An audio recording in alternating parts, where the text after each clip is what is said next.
Sorry, my microphone was not on. Let me restate that. Before you can revise this, before you can hope to identify that the verb is flawed or weak, what must you do? Say again. Find the verb. Thank you. Now, if you were seniors, I'd ask you to find the verb, and then I'd run screaming and crying because no senior would be able to do it. But you're sophomores. You should be able to find verbs in a sentence. Can somebody tell me what the verb is? Sarah. Very good. Easy sentence. Easy verb to find. However, many of your sentences are complicated and contain a number of words that are acting as verbs or look like they are acting as verbs. So you must identify not simply a verb, but the main verb in the sentence. Like I said, this sentence is easy because was is the only verb in the sentence. If you're having trouble finding a verb, what could you look for instead? The subject. Thank you very much, Zach. And Zach, what is the subject in this sentence? Boat.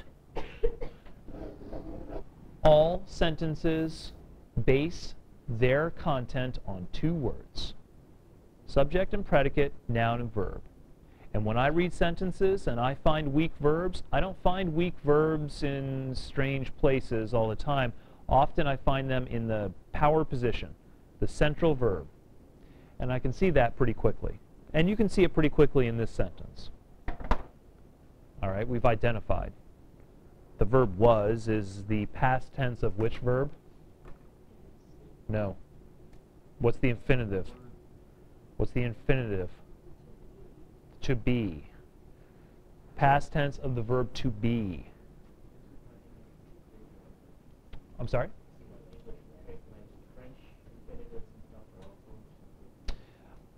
They can be. However, don't French infinitives take a couple different suffixes? Right. So there are some variants in suffix. In English, the infinitive is always to plus the unconjugated verb. Always. I know it's kind of complicated because it's two words, but it's always those two words. Whereas I think in other languages, the infinitive suffixes can change. So there's a trade-off. Boat was on the water. Anybody have an idea of how you'd like to approach this? Don't tell me what fix you will give. Tell me what the approach is. You look at the subject, which is the boat. Uh-huh. You look at, the predicate on the water. The water. Yeah. The water is the object of the prepositional phrase on the water. Is. So you look at the boat and the water, and then you kind of analyze what the boat is doing on the water. Sarah, you're absolutely correct about everything you're saying. But I think you're becoming a little bit too complicated, and you're actually explicating a little bit more of your thinking than I was looking for. Okay? What I'm looking for, Sarah, is just the very simple strategy that you will use. You're giving me a lot of thought behind the strategy. Connor? Replace. Okay? I'm looking for replacement on this one.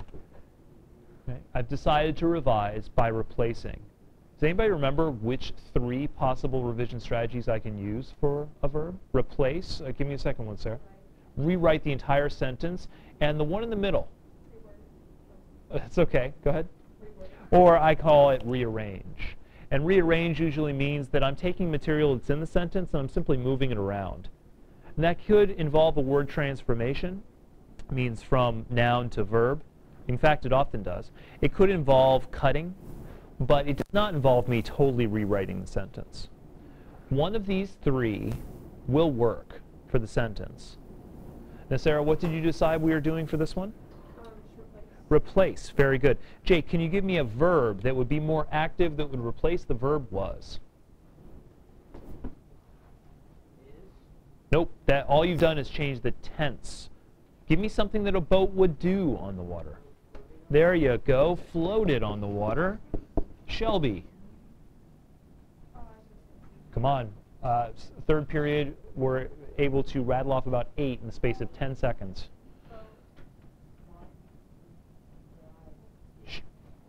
Glided? Amanda? What was that? I think it's skimmed. But yeah, nice. Nice. I like that one. Jasmine? Rode. We have to keep the tense. Rode on the water. Connor? Moved? We can do better than moved. How did it move, Connor? Quickly moved. So what verb could we say is quickly moved? No, that's a person. Sped on the water. Or sped along the water. Sarah, did you have another one? Sat on the water. It could be.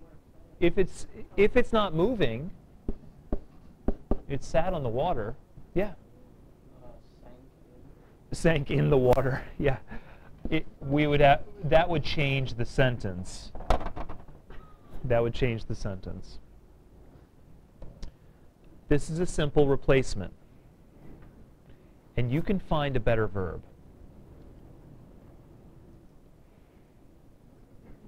He is the one who wanted to order the saganaki. You don't know what saganaki is? No, it's not sake, and it's not Japanese. It's Greek. Saganaki is the flamed cheese. You know, have you ever been to a Greek restaurant? Oppa, right? And the whole thing explodes, and yeah. Oh man, you live in Toledo, folks, home of Greek and Lebanese cuisine. You should have experienced saganaki. A hero? Really? Okay, we're not having this discussion. That's okay. That's all right. What will we do with this sentence, Connor? We could just take out is the one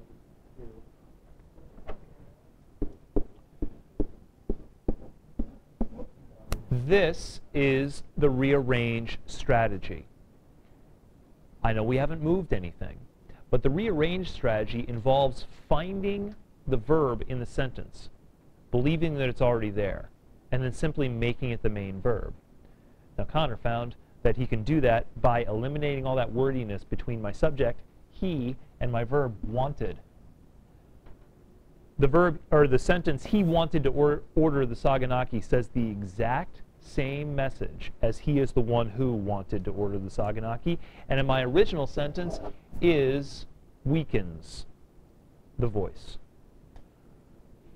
So this one works better. Jake? No, because then I still have is. That is the man who wanted. There's my verb, and that's my subject. Still weak.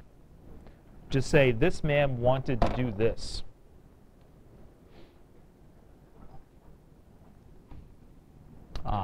Now we are into student sentences. That last one I wrote myself, the first two I wrote myself. This one comes from an honors writing that I was grading right before I wrote this lesson. So I used some of their sentences. Jasmine? That's correct. So my problem, once again, is the verb is. Sarah? Yeah.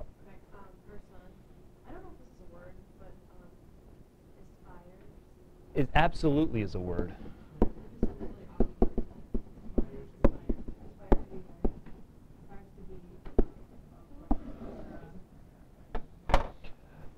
This is why when I read the sentence, I immediately stop and flag it, circle it, VC, because the sentence itself announces the verb that should be placed.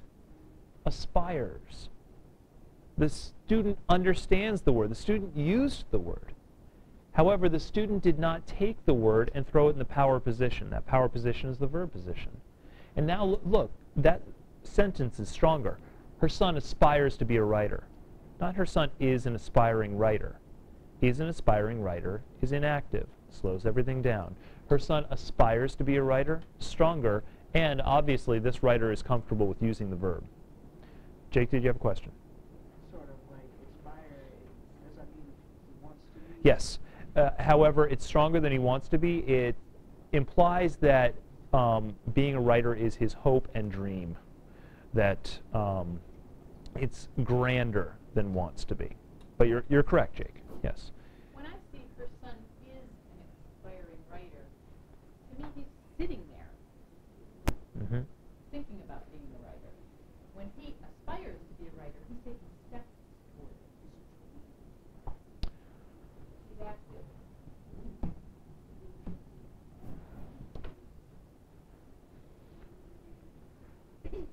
Yes, Jasmine? Which? She is. No. Identify whether the is being used as a helping verb or a main verb. Which of those is a main verb? No. Is helping to engaged, right? Yes, it is. This is a main verb. In this one, is working with engaged. You see that? And engaged is a good verb, right? So if I see a verb like is engaged or was swimming or had been reading, I don't look at the helping verbs, I look at the main verb. Connor, you're right. Is engaged is passive voice. However, I wouldn't say that she engaged another man because it sounds like she is then meeting him in combat. So certain phrases in English we use the passive voice and we can't really revise them any other way, such as was born, he was born. How else would you say that? He bore? No, technically his mother bore him, but that just sounds strange. He came into the world?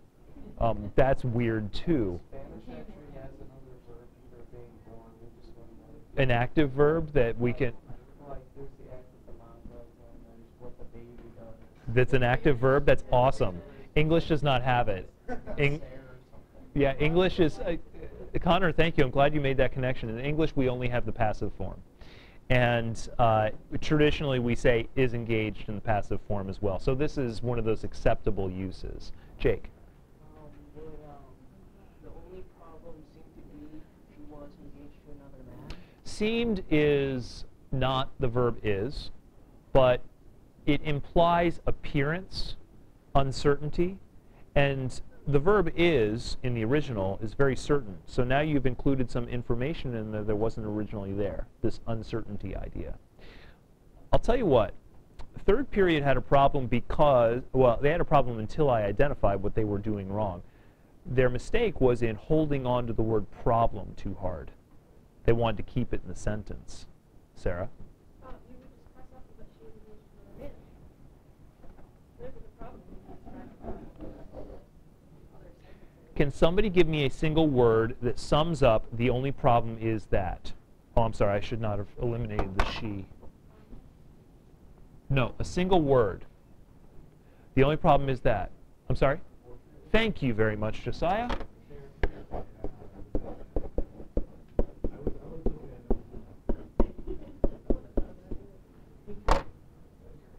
Obviously, the string of words, the only problem is that creates content, right? It's a message. There's an idea in there. The idea is that this is a problem. Now, some people in period 3 were saying however or but, and those transitions work well as well. Sorry, that was redundant. Those transitions also work. However, I really like the unfortunately.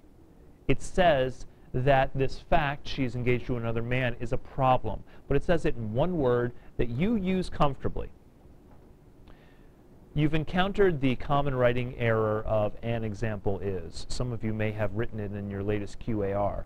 An example is a wordy way of saying what you should say by saying for instance or for example. And those work just fine. Unfortunately, she is engaged to another man. We talk like this. The only problem is that we shouldn't write like it. A number of solutions exist. I'll tell you what, with this one, I want you to practice more than one revision strategy, more than one of the three. Sarah, which one did you want to try? Well, the thing is yet. Correct. And, Replace. Okay, so Sarah will try the replace. Go ahead. Chris decided to reply. Wait. Chris was, wait. I was gonna say applied, but you already got the job. So Chris received. You don't receive it. You don't receive a job. Obtain is a little bit too fancy. I want something simpler. Actually, Daniel, the one here will be really simple. Apply. No, apply. See, Sarah's saying that that implies something else, that he didn't necessarily have the job, but she's saying he has the job. Can I get rid of the job? So I Yeah, hold on, but that's a rewrite or a rearrange. Let's go for simple replacement, and I'll get to you in just a moment. I'm sorry? No, because applied implies that he has not yet received it. That's also not replacement anymore. What? Thank you.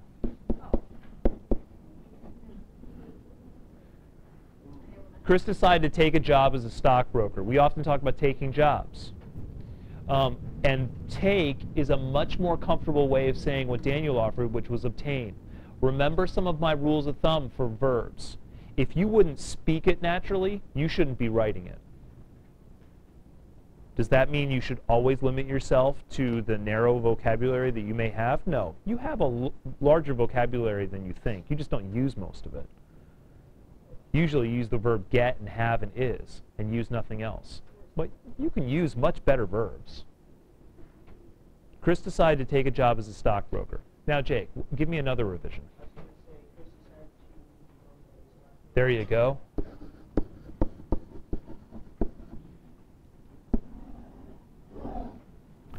Chris decided to become a stockbroker. And what was yours, Sarah? Chris decided to work as a stockbroker.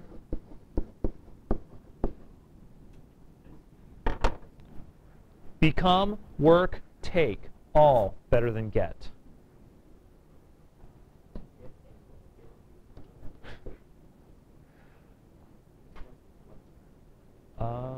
Robbie, what do you think the problem verb is? David remembered all the grief his family had.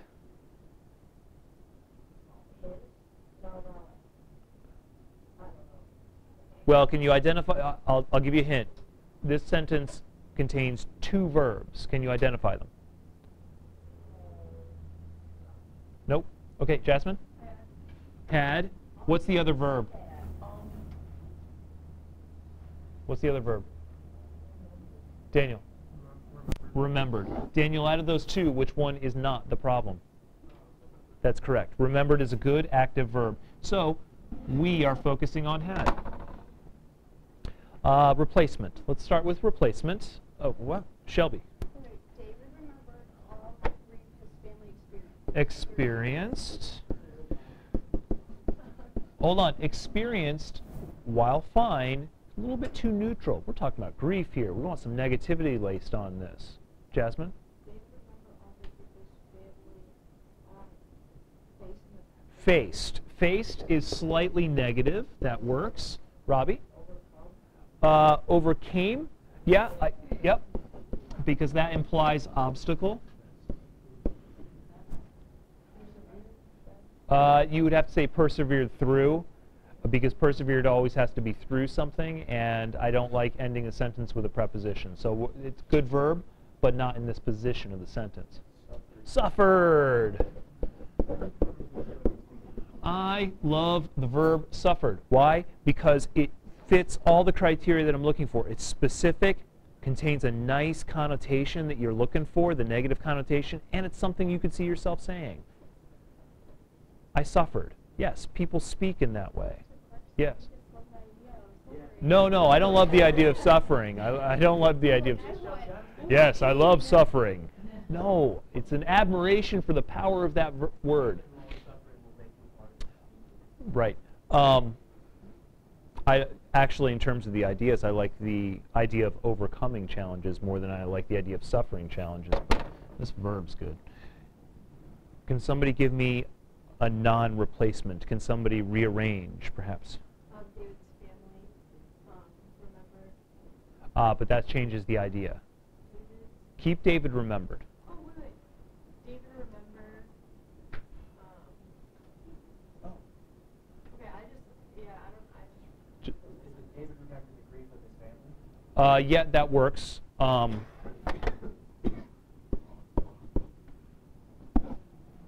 I was thinking of something along those lines, even a little bit simpler. David remembered the grief his family had? Or is that what you just said? All you've done is eliminate the all. We're looking to remember, Shelby. Easy mistake. Shelby, remember we are trying to eliminate had.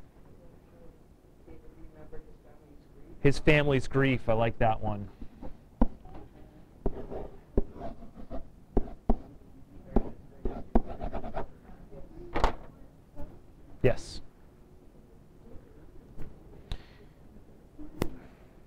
It's difficult for you to do right now. I understand that. I also understand that when I stand in front of you and I revise these sentences with you, you can see it and you're like, oh yeah, that's clearer. Yeah, that's better. And so far, your brain has not become attuned to looking for these. It will only happen through repetition. It only happened for me through repetition. And fortunately or unfortunately, I was forced to repeat paper upon paper upon paper upon paper. And when you read literally thousands of pages of student writing, eventually your brain just becomes attuned to looking for these errors. You are not reading quite as much. But through repetition, you can find and fix these problems. I'd like some student examples. Verb choice. Sarah. Exactly. You must develop a revision strategy, and if that revision strategy means that I stop, reread my paper, and circle every is, was, were, and had, and have, then so be it. Daniel, you have a question? Or looking for an example? Okay, well, we will work as many examples as we can.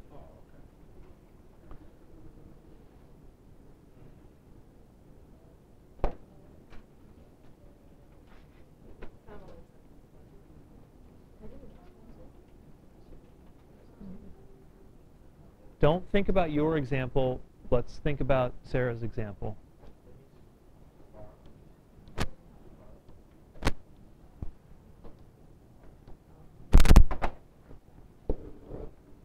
Rearrange.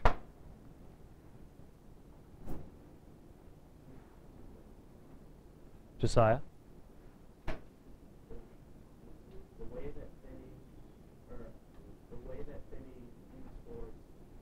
Yeah, you see you're running the same problem. Connor?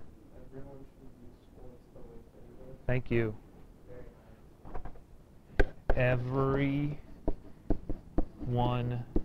should view sports the way Finney does. Daniel?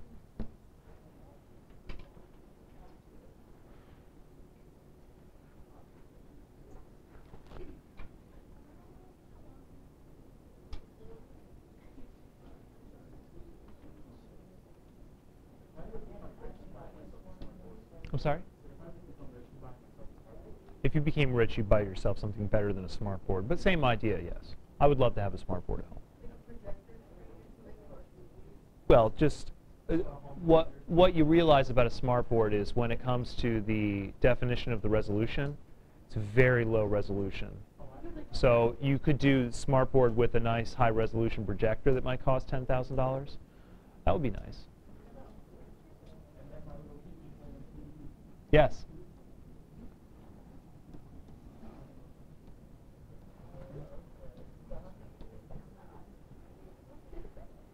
All right. This action caused him to get fired as the duck in the Aflac commercials. Yes. Correct.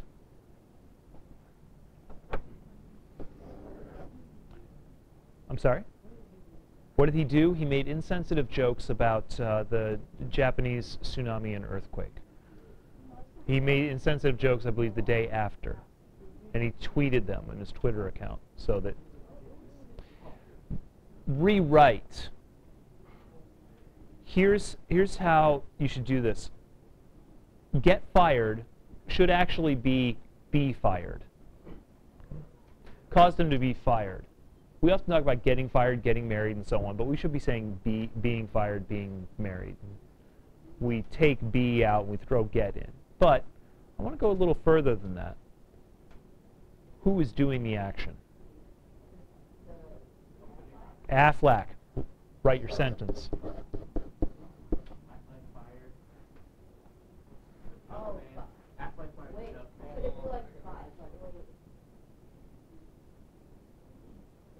You sure?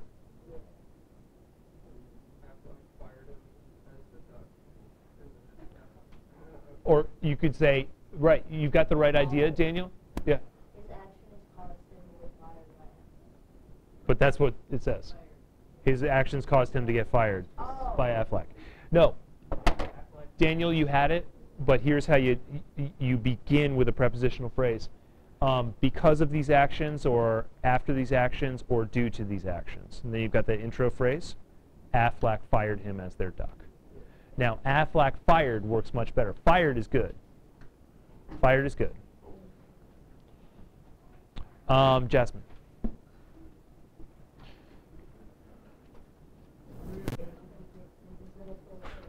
You have longer than 30 seconds. I really wish I had a question a lot, because I always think it's nice when the architects have time. So what I can do is write down the that's what my teacher did. I just keep getting the internet. It was yesterday and today.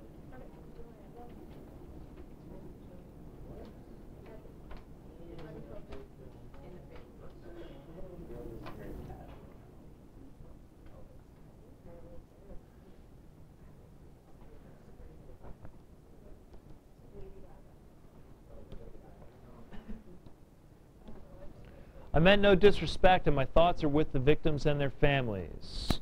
Problem verb?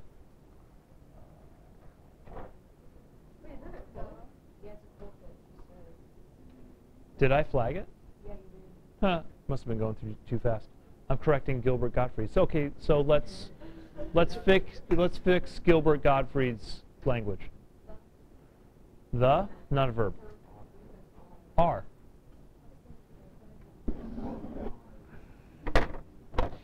If you want to say that my thoughts are with victims and families,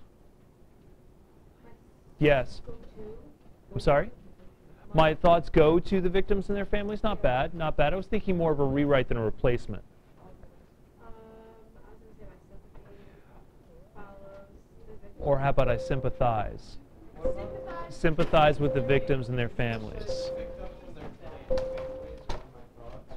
Yeah, but then you still have are.